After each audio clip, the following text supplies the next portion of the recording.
Well, I grew up in St. Louis, and I'm a son of a preacher man. And around 4 years old, I started singing in church. And for those who have sung in church, you know that the lyric and what you have to say is of the utmost importance. And so I think I gained a real appreciation for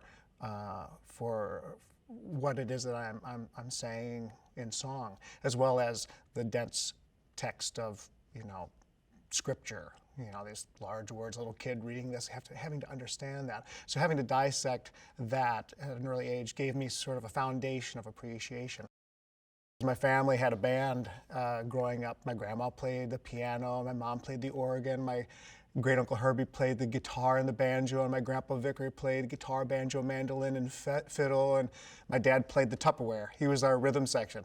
And so whenever we'd get together for family occasions, holidays, we'd play any kind of American popular music from, Stephen Foster to whatever was currently on the radio. And often I was introduced to Broadway music through that experience. Yeah, I had the great fortune of doing a musical version of the movie The Full Monty, the world premiere cast in California, and then on Broadway, and then London. You're standing out there in your birthday suit, and then something goes wrong. It can be very embarrassing. One night on Broadway, when you're doing a Broadway show, or any show, for a number of performances, you feel the energy on stage. You can feel when there's a different person in the pit, there's someone different on the piano, or you feel the lights. They shift at a certain point, and it helps your transition. The coolness on our back didn't feel like the normal heat of the light. It should feel, and we put our hats over our crotches and pulled up our G-string, and all of a sudden the lights seemed to be getting hotter and hotter, and this was not boding well, and we threw up our hands, and we find out later that the lighting board got ahead. So we were now in the curtain call lighting cue, which is the brightest because you're giving the opportunity to the cast to take their applause. So literally there was no backlight, and we were standing there in the full Monty. And I think the audience was just as frightened and scared and terrified as we were.